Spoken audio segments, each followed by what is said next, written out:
Good morning. We are back down the unit, cracking on with the van some more.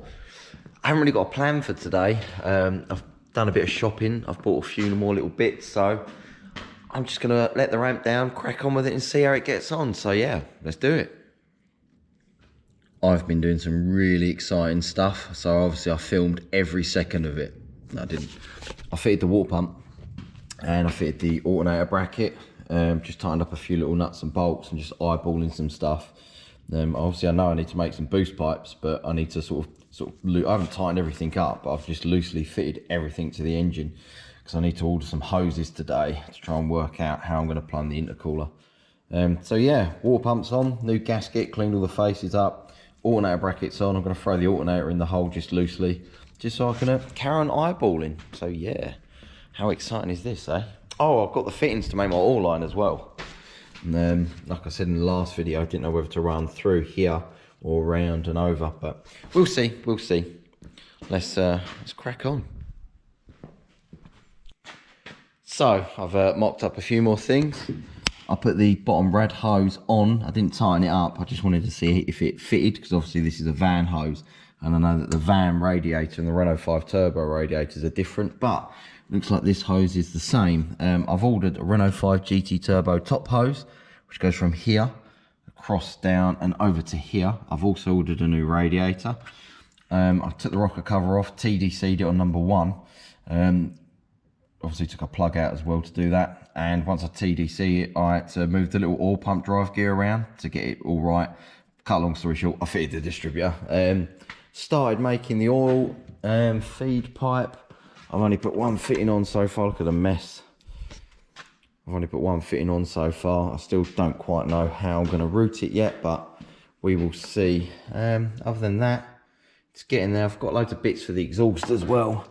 I've got a load of bends and stuff. I'm waiting for a couple of V-bands to turn up.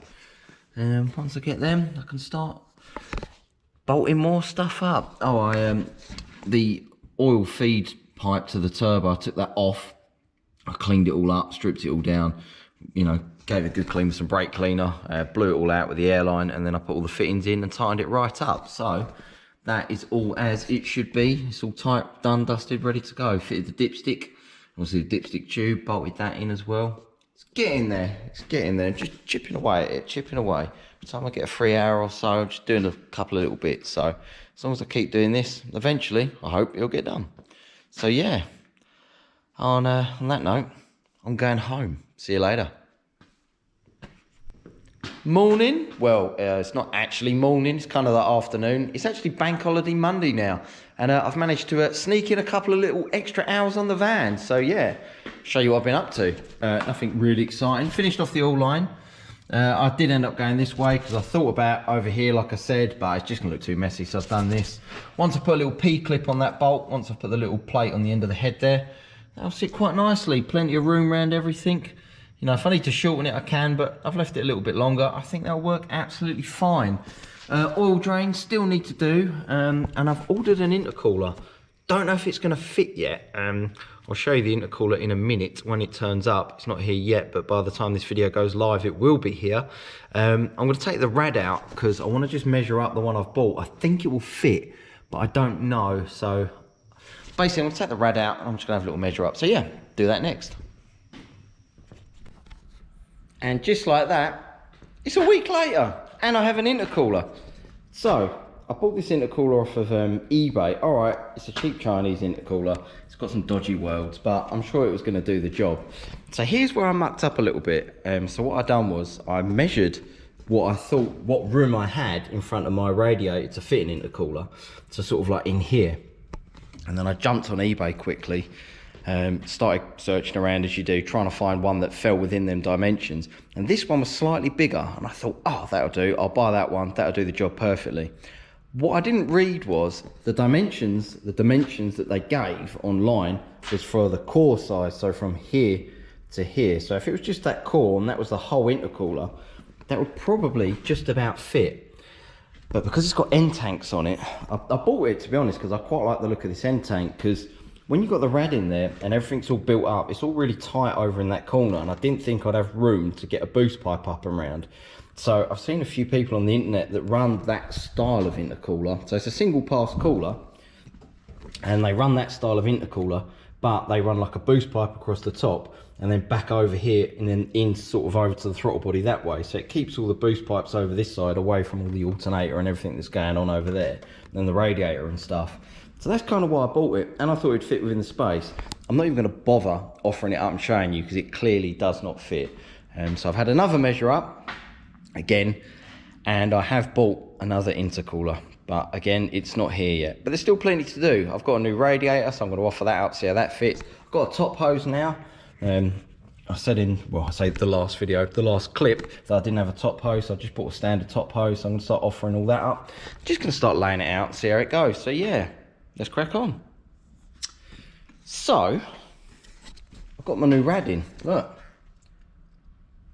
I went for an alley rad because a Chinese aftermarket alley rad was cheaper than a genuine item. Obviously, I assume they don't make genuine Renault 5 GT Turbo rads anymore. I haven't really looked, to be fair, but all I could see was all the OEM ones were like a couple of £100. And this was like 170, something like that.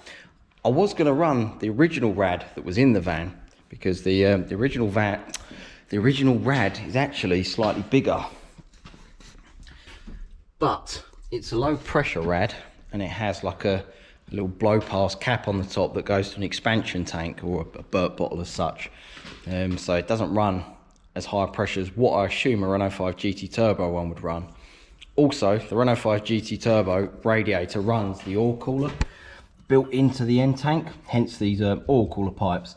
So I thought maybe I can just use the original rad, and I'll just buy like an aftermarket oil cooler with like a, you know, a separate little radiator. Like 250, 300 quid. I was like, no, it's cheaper to buy a rad, and makes it a lot less messier as well. So the rad's in, top hose is on, bottom hose is on. I've just mocked up the alternator and I've screwed in the oil pipes just to see how it all sits.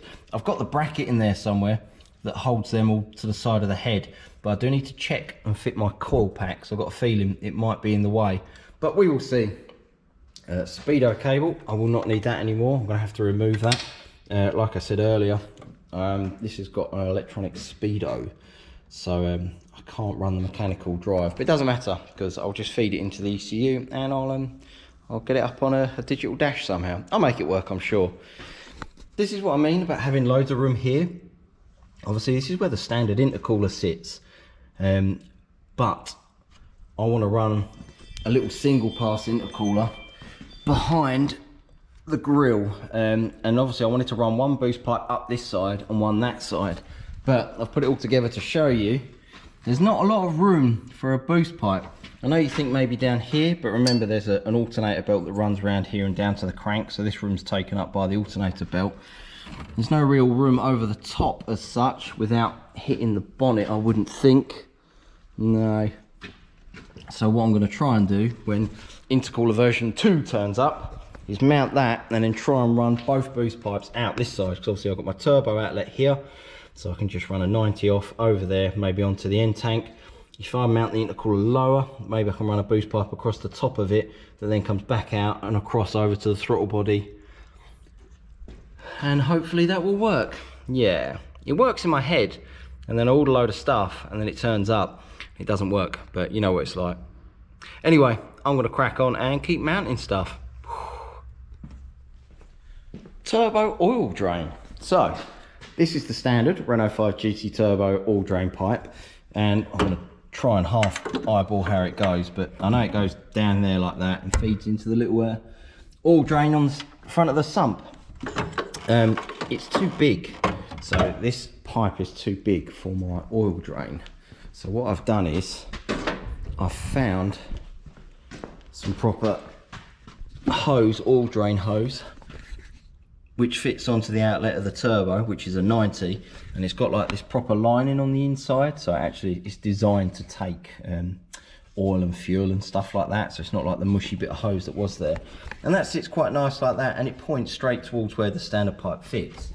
So what I've done is gone on eBay and I've bought a little offcut for a couple of quid which is the same diameter, external diameter of this is the same as the internal diameter on the oil drain hose. And I'm literally going to just slide that into the oil drain and weld them together. Let's do that now. It's on, look. No, I'm not going to show you up close because my welding is appalling.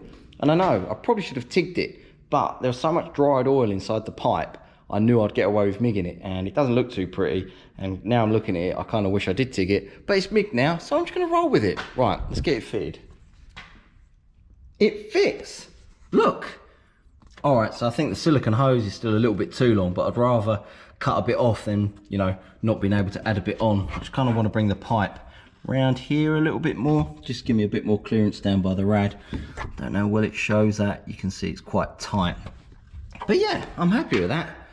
Nice cheap solution to get this turbo to fit. So all feed's done, all drain is done, radiator's done, so the coolant hoses, obviously none of them got clips on and there's no coolant in the system. For the keen-eyed viewers out there, you will probably notice I don't have a header tank, and that is something I'm yet to cross.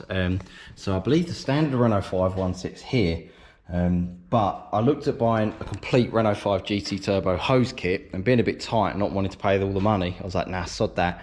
So what I'm going to do is, because I've now got an alloy rad that I can weld to, I'm not going to be using the fan switch hole, so I don't know whether to try and use that, although it's all a bit tight down here, so I think I'll probably end up welding a fitting onto the bottom of the rad. But my plan is to try and utilize this space here, and rather than have it over there where all my boost pipes and all that sort of stuff's going to run, if I can mount maybe like a Ford header tank or a little VW style header tank here.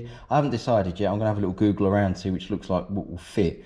But if I can get a little expansion tank sat here, then the bottom hose off the expansion tank can run down there, and I could just weld a little fitting onto the bottom of the rad to let the water into the system, and then obviously the bleed off the top can probably go on the water pump here or onto this one here. There's another little fitting there that I don't use. I just loop them two together because that was the standard fitting for the when it had a carburetor. It had like a heat radiator type thing built into the inlet manifold. And that's where it plumbed water through them fittings through the inlet. But obviously I don't use that anymore, so them two are just joined together. So I could just put a T in there and just use that as a bleed off back to the top of the header tank. And that's how I plan on getting water into the system. Nice and simple. Nice and simple. So yeah, you know what? I've had enough. It's hot. I'm tired. I want to go home and spend some time with my family. So I'm going to call it a day and end this video here. Like, share, subscribe. Cheers, guys.